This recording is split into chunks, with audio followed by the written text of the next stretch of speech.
अच्छा, केकेआर के top order को कैसे देखा जाए? देखिए, टॉप ऑर्डर में आएगा कौन, ये सबसे बड़ा सवाल है। प्रॉब्लम केकेआर की है कि वो उस खिलाड़ी का यूटिलाइजेशन अब तक नहीं कर पा रहे। हम थ्रू आउट द सीजन ये बोलते हुए हैं। भुवनेश्वर कुमार का पूरा करियर इसलिए एंड में डिक्लाइन हो गया था क्योंकि 19वें ओवर में वो बहुत रन खा रहे थे जब रोहित शर्मा और विराट कोहली कैप्टन थे। उसके बाद वो दोबारा से नेशनल टीम में सेलेक्ट नहीं हुए। लेकिन हारने वाली टीम जो है ऑन पेपर ऑन आज डॉक्यूमेंट बाहर हो आउट जाएगी। Of playoff.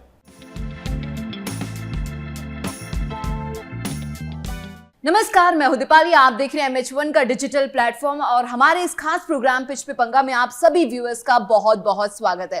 तो आज के इस खास एपिसोड में हम बात करेंगे आज के मैच को लेकर जो कि होने वाला है दिल्ली कैपिटल्स और कोलकाता नाइट राइडर्स के बीच में। लेकिन आज का जो मैच है बहुत ही ज्यादा इंटरेस्टिंग है क्योंकि दोनों टीमों की अगर हम बात करते हैं तो दिल्ली कैपिटल इस समय पॉइंट्स टेबल पे 7वें नंबर पे है और केकेआर है 8वें नंबर पे, यानी कि जो पोजीशन है दोनों टीमों की ऑलमोस्ट इक्वल है, डिफरेंस बिल्कुल भी नहीं है। लेकिन देखते हैं कि आज का मैच कैसा होगा और साथ ही साथ बात करेंगे कल के मैच को लेकर, एनालिसिस करेंगे और कल का मैच किस तरीके का रहा, क्या कुछ इंटरेस्टिंग मोमेंट्स रहे, उसको लेकर भी बातचीत करेंगे। और पूरी जानकारी देने के लिए हमारे साथ खास मेहमान जुड़ गए हैं। तो बहुत बहुत स्वागत है दिव्यांशु आपका हमारे इस खास एपिसोड में और शिवम आपका भी। शिवम, सबसे पहले मैं शुरुआत करना चाहूंगी आपसे।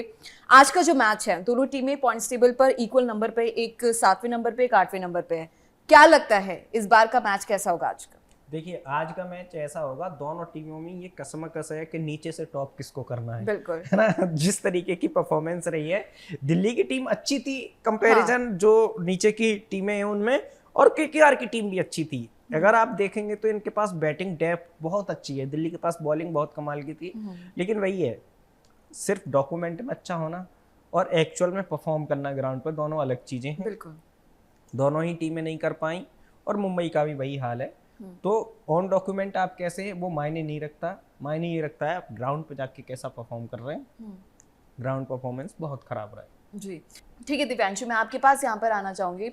पॉइंट्स टेबल पे जो पैटर्न हम लोग देख रहे हैं, जो टॉप की टीम्स हैं, उनके परफॉर्मेंस में इतना डिक्लिनेशन क्यों देखने को मिल रहा है? क्योंकि लगातार वो मैचेस जीत रही थी और आईपीएल का मैच है, कभी ना कभी आपको मुकाबला हारना ही होगा। लेकिन सबसे बड़ी बात हम देखें, जो टॉप पे टीमें हैं, पंजाब हो या कल आरसीबी की बात कर लें, वो मैचेस हार रही हैं लेकिन फाइट कर रही हैं। कल का भी जो मुकाबला था लास्ट बॉल तक गया और टीमें फाइट की। पंजाब भी हारती है, जिस भी मैच में पंजाब ने मुकाबला हारा है वो फाइट की है लास्ट बॉल तक, लास्ट ओवर तक। तो उनके हार में और जो टीमें पॉइंट्स टेबल पर नीचे हैं उनके हार में बहुत बड़ा अंतर है। वो हारते हैं 100 रन से, 150 रन से, 5 विकेट से, 6 विकेट से, और जो टीमें पॉइंट्स टेबल पर ऊपर है उनका अंतराल बहुत कम होता है, फाइट करती हैं आखिरी गेंद से। क्योंकि जिस तरीके से बैक टू बैक मैचेस जीते हैं उनका माइंडसेट क्लियर है कि हम आखिरी पड़ाव तक जाएंगे, और कल भी यही हुआ। जी, कुलदीप यादव के परफॉर्मेंस इस बार अच्छा नहीं रहा। हाँ, उतना अच्छा नहीं उतना कर अच्छा पा रहे नहीं हैं। उतना कर पा अच्छा रहे हैं। नहीं कर पाए। तो आज के मैच में कैसे देखें, क्या लगता है? देखिए, आज दिल्ली का मैच है और केकेआर के सामने, क्योंकि केकेआर में वो रहे हैं कई साल, तो उन्हें केकेआर की खामियां पता है। बिल्कुल, तो वो अच्छा कर सकते हैं, नो डाउट। अच्छा करना भी चाहिए। जैसे कल प्रिंस यादव ने बहुत कमाल की गेंदबाजी की और वो गेंद जो विराट कोहली को जिस पे बोल्ड मारा, बाद में उन्होंने मैच में आके बोला भी, प्रेस कॉन्फ्रेंस में बोला भी आफ्टर मैच सेरेमनी में, कि विराट कोहली ने ही उनको बताया था कि अगर बैट्समैन परेशान हो रहा है, लेंथ डिलीवरी से गेंद हिल रही है, तो फिर लेंथ पकड़ के रखो। वो लेंथ पकड़ के रखे, विराट कोहली क्लीन बोल्ड हो गए। बिल्कुल, बहुत इंपॉर्टेंट विकेट था वो। हाँ, क्योंकि अगर कोहली शायद एक ओवर और खड़े रहते तो ये मैच आरसीबी जीतती। बिल्कुल। तो आज के पिच को आप कैसे देखते हैं शिवम? आज की पिच को देखिए, जो दिल्ली का विकेट है वो स्पिनिंग ट्रैक रहता है और कुलदीप की, इससे पिछले सवाल में जब आपने जिक्र किया कि कुलदीप कैसा परफॉर्म करेंगे, इसीलिए मैं कह रहा था कि कुलदीप अच्छा परफॉर्म कर सकते हैं। ये कहीं ना कहीं स्पिन फ्रेंडली विकेट होता है, रन भी उतने ही ज्यादा बनते हैं क्योंकि इसी पिच में 264 रन बन चुके हैं और 65 चेज भी हुआ है। 265 7 गेंद रहते, चेज भी हो चुका है। तो ये चीज आप समझ सकती हैं कि यहाँ पे जब स्कोर बड़ा बनता है तो वो चेज भी होता है। दोनों ही चीजें हैं, जो अच्छी गेंदबाजी करेगा उसको कहीं ना कहीं चांस रहेगा। हालांकि मिला जुला के यहाँ पे स्पिनर्स को मदद है। अब देखना होगा कितनी अच्छी गेंदबाजी करते हैं, क्योंकि जिस तरीके के बल्लेबाज हैं दोनों ही टीमों में, विस्फोटक अंदाज से अगर बल्लेबाजी होती है तो रन बहुत बड़ा बनता है, स्कोर अच्छा बनता है और इकोनॉमी जो है अच्छे अच्छे गेंदबाजों की खराब हो जाती है। अच्छा, केकेआर के टॉप ऑर्डर को कैसे देखा जाए? देखिए, टॉप ऑर्डर में आएगा कौन, ये सबसे बड़ा सवाल है ना। टॉप ऑर्डर अगर KKR फिक्स को ही हो नहीं तो हम पता है। देखें। केकेआर को ही नहीं पता प्रॉब्लम क्या है ना दीपाली, अगर केकेआर का टॉप ऑर्डर फिक्स हो कि ओपनिंग में ये दोनों आएंगे, वो केकेआर के मैनेजमेंट ऐसे ऐसे टॉस करता है मैच से पहले, तो उसमें डिसाइड होता है बैटिंग होगी फील्डिंग होगी क्या, फिर एक अंदर ड्रेसिंग रूम में जाके टॉस होता है दूसरा कि आज ओपनिंग कौन जाएगा। लेकिन पॉसिबिलिटी फिर भी किसकी लगती है, क्या लगता है किसे करनी चाहिए आपके मुझे according? लगता है कि सुनील नरेन के साथ आने चाहिए, जो भी सामने आए, है ना। उसके अलावा तो मेरे को नहीं लगता कि कोई ढंग का ओपनर है। बिल्कुल सुनील नारायण आपको एक चीज बताता हूं मैं, लगातार कई सीजन्स में 500-600 रन बनाना, 200 विकेट लेना, है ना, टॉप 3 कैचिंग में होना, सुपर ओवर सबसे ज्यादा डिफेंड करना, ये एक बंदे ने किया है, उसका नाम है सुनील नरेन। और उनके साथ बेस्ट कॉम्बिनेशन कौन सा बैठेगा?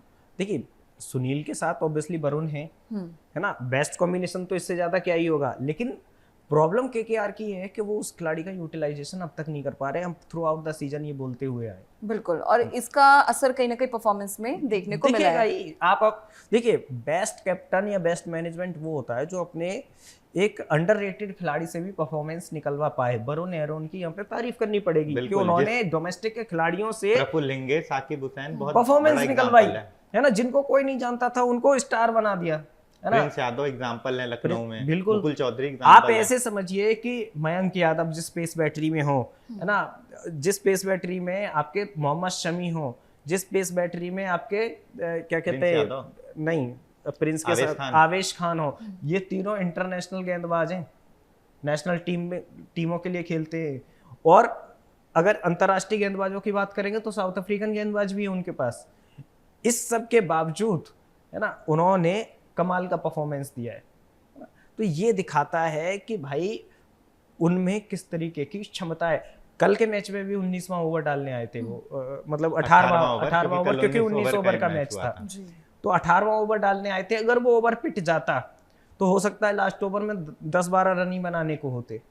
वो ओवर उन्होंने बहुत अच्छा निकाला और लास्ट ओवर में 20 रन बनाने थे। ये प्रिंस यादव की वजह से हुआ, नहीं तो बहुत मुश्किल हो जाता। और वैसे भी T20 मैच का जब चेज कर रही हो कोई टीम, 19वां ओवर बहुत कमाल का, मतलब मैच खत्म होने से पहले जो सेकंड लास्ट ओवर होता है वो बहुत महत्वपूर्ण होता है। भुवनेश्वर कुमार का पूरा करियर इसलिए एंड में डिक्लाइन हो गया था क्योंकि 19वें ओवर में वो बहुत रन खा रहे थे जब रोहित शर्मा और विराट कोहली कैप्टन थे। उसके बाद वो दोबारा से नेशनल टीम में सेलेक्ट नहीं हुए। हालांकि इस IPL में बहुत अच्छा कर रहे हैं लेकिन सिलेक्शन तो नहीं हुआ ना उसके बाद। बिल्कुल बिल्कुल।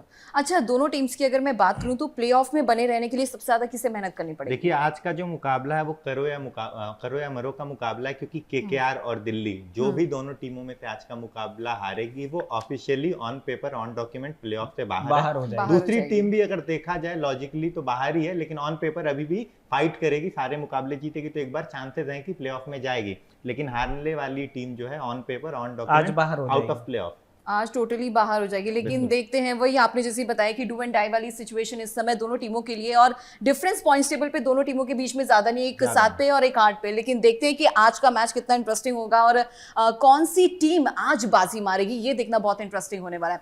चलिए कल के मैच का एनालिसिस कर लेते हैं दोनों से, और आपसे मैं जानना चाहती हूँ जो कल का मैच रहा, सुनने में आया बहुत इंटरेस्टिंग था। बिल्कुल, कल के मैच में क्या हुआ आप ऐसे समझ लीजिए, एक समय लग रहा था RCB चेज नहीं कर पाएगी, उसके बाद उनके कैप्टन आते हैं 213 रन 19 ओवर में, बड़ी बात थी। और फिर उनके कैप्टन आते हैं रजत पाटीदार। रजत पाटीदार आके जो ताबड़तोड़ छक्के लगाते हैं वहां से मैच की रूपरेखा बदल जाती है। तो कप्तानी इनिंग कैसी होनी चाहिए, कल दोनों कप्तानों ने दिखाया। कल ऋषभ पंत ने भी 10 गेंदों में 32 रन बनाए, बिल्कुल 320 के स्ट्राइक रेट और उन्होंने सबसे कमाल का शॉट था जो मैच की, मतलब उनकी इनिंग की लास्ट बॉल थी, रिवर्स स्वेप करके 6 मारा उन्होंने थर्ड मैन पे। तो वो ऋषभ पंत ही नजर आई कि हाँ, अगर वो हर साल लाता है नजर जब एंड हो जाता है ना टूर्नामेंट का। पिछले साल भी सेंचुरी आई थी। हाँ, तो वो एंड ऑफ द टूर्नामेंट उनका ये आता है, तो ये उनकी प्रॉब्लम है थोड़ी सी। बस ये अगर शुरुआत में आ जाए टूर्नामेंट में तो शायद टीम की दिशा और दशा दोनों अलग हो। अच्छा, कल के मैच में कहीं ना कहीं RCB से बहुत एक्सपेक्टेशंस थी लोगों को, जाहिर सी बात है, लेकिन लखनऊ ने बाजी मारी है, 6 मैचेस जो हैं लगातार हारी, उसके बाद ये जीत हासिल की है।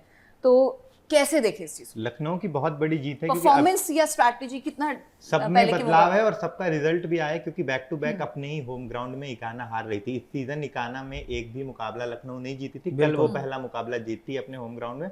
और जिस तरीके से स्ट्रेटेजी में बदलाव हुआ, हम देखते हैं कि अभी भुवनेश्वर की बात कर रहे थे, आपकी भुवनेश्वर बहुत लैग करते हैं, डेथ ओवर में बहुत पिटाई होती है। वही हाल मोहम्मद शमी का भी सीजन आईपीएल में था और उनका सही उपयोग किया गया पावर प्ले में। स्टार्टिंग के ओवर्स में उनसे गेंदबाजी कराई गई, 18वां ओवर उनको सिर्फ एक ही ओवर दिया गया आखिरी के 5 ओवर में, और वो सही साबित हुआ।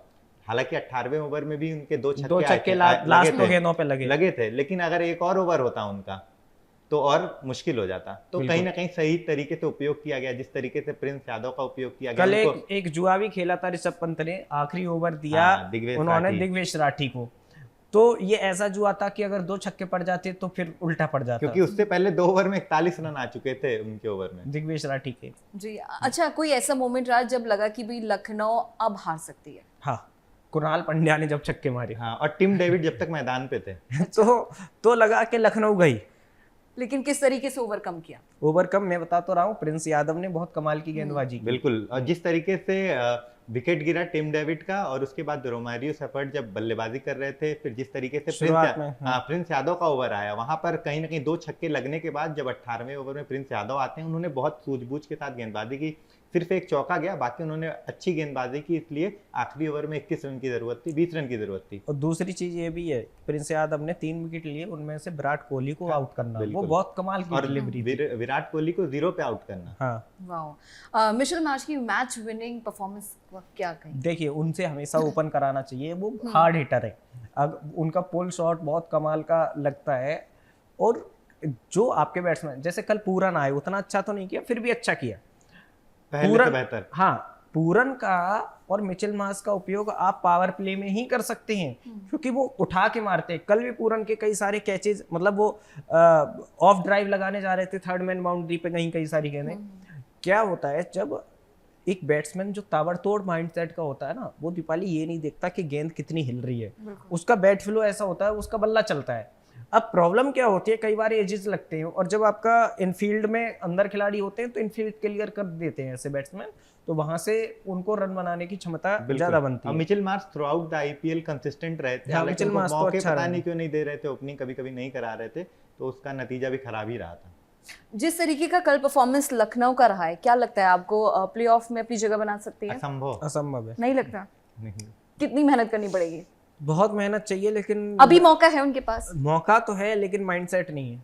माइंडसेट नहीं है, कहाँ कमी लग रही है, किस प्लेयर में? कोई स्पेसिफिक क्योंकि आप यहाँ से, आपकी जितने भी मुकाबले बड़ी बड़ी टीमों से आपका मुकाबला होगा, कल का मुकाबला आपने जीत लिया, लेकिन वो बहुत बड़ी जीत नहीं थी, आपका रन रेट आप माइनस में है, लास्ट ओवर तक मुकाबला गया, तो आपको सिर्फ जीत से नहीं होगा, आपको सारे मैचेस जीतने हैं। और दूसरी बात, सारे मैचेस बड़े विकेट्स के साथ या बड़े रन के साथ जीतना है, 70-80 रन के, तब जाके आप पॉजिटिव में आपका रन रेट आएगा। नहीं तो फिर आप सारे मैचेस एक बार को मैं मानता हूँ जीत गया, लेकिन आप रन रेट में मात खा जाएंगे, दूसरी टीम प्लेऑफ में चली जाएगी। दूसरी चीज एक और कहना चाहूंगा कि आप ऐसे समझिए, ठीक है मोहम्मद शमी बड़ा नाम है, लेकिन मोहसिन खान अच्छा कर रहे हैं। लास्ट मैच में 5 विकेट लिए हैं उन्होंने, 5 विकेट एक शतक के बराबर होते हैं, आपने उनको बाहर बिठा दिया। तो ये मुझे लखनऊ की स्ट्रेटेजी समझ नहीं आई कि मोहसिन खान अच्छा कर रहे हैं तो आप इतनी जल्दी उन्हें बाहर क्यों बिठा और दिया। अगर आप मोहम्मद शमी को नहीं बैठाना चाहते हैं तो आपने कल मयंक यादव को मौका दिया, तो मयंक यादव की जगह आप मोहसिन खान को ला सकते थे। मयंक यादव ने कल बहुत अच्छा परफॉर्म नहीं किया, तो उनकी जगह मोहसिन खान की जगह बन सकती थी। मयंक यादव ने पिछले मैच में भी अच्छा परफॉर्म नहीं किया था, 54 रन दिए थे, तो मोहसिन खान की जगह बनती थी, बट लखनऊ ने मोहसिन खान को खिलाया नहीं। अच्छा, सोशल मीडिया पर किस तरह की मीम्स आप देख रहे हैं? देखिए, सोशल मीडिया पे जब भी लखनऊ का मैच होता है एक ही तरह के मीम चलते हैं, गोयन का साहब रो रहे हैं जैसे वर्ल्ड कप। मुझे तो ललित मोदी का पोस्ट याद आ जाता है, मतलब ऐसे रोने लग जाते हैं जैसे वर्ल्ड कप जीत लिया। और ये भाई एक नॉर्मल जीत है, नॉर्मल रहो, ये अभी सफर और लंबा है। हाँ, अब ठीक है, ये मेरी भावनाएं हैं, लोगों का क्या है, कुछ कुछ बातों पे रोने धोने लग जाते हैं, लोगों की मेंटलिटी। लेकिन इमोशंस कहीं ना कहीं जुड़े होते हैं ना, इसलिए। हाँ, तो अगर इमोशन ब्रेक हो रहा है तो फिर जीत में कैसे ब्रेक हो रहा है, ये तो गोयनका साहब ही बता सकते हैं। बिल्कुल, उन्हीं देखते हैं क्या होता है। लेकिन एक फाइनल कमेंट आप दोनों से लेना चाहेंगे आज के मैच? पिछली वाली बात आपके लिए नहीं थी दीपाली, फाइनल कमेंट एक तो ये है, दूसरी चीज ये है कि आज मुझे लगता है कि आज का जो मैच है डीसी को जीतना चाहिए होम ग्राउंड में। बिल्कुल, होम ग्राउंड है, बहुत अच्छी अपॉर्चुनिटी, और यही रिकॉर्ड इनका भी रहा है कि होम ग्राउंड में ना सिर्फ हार मिली है दिल्ली को, शर्मनाक हार, 264 बना के 65 हार गए, वो 70 बनाए ऑल आउट हो गई टीम, तो बहुत अच्छी अपॉर्चुनिटी है। लखनऊ की तरह अच्छा परफॉर्म करिए, चेंजेस करिए, मुकाबला जीत सकते हैं, टीम बहुत बिल्कुल, अच्छी है। बिल्कुल। देखिए आप दोनों ने तो सजेशन दे दिया, लेकिन अब देखते हैं कि इन दोनों टीम्स की क्या कुछ स्ट्रैटेजी रहती है, बिल्कुल। क्योंकि आज का जो मैच है बहुत ही इंटरेस्टिंग होने वाला है। अरुण जेटली स्टेडियम है, होम ग्राउंड है, लेकिन देखते हैं क्या दिल्ली कैपिटल्स इस बार बाजी मारेगी या फिर नहीं, या फिर ऑपोजिशन की टीम जो है इस बार जीत हासिल करेगी। थोड़ा सा और इंतजार करते हैं, देखते हैं क्या कुछ होता है। आपको क्या लगता है कमेंट सेक्शन में जरूर बताइएगा। फिलहाल के लिए मेरे साथ इस खास प्रोग्राम में बस इतना ही। देखते रहिए MH1 का डिजिटल प्लेटफॉर्म। दीजिए हमें इजाजत। नमस्कार। नमस्कार।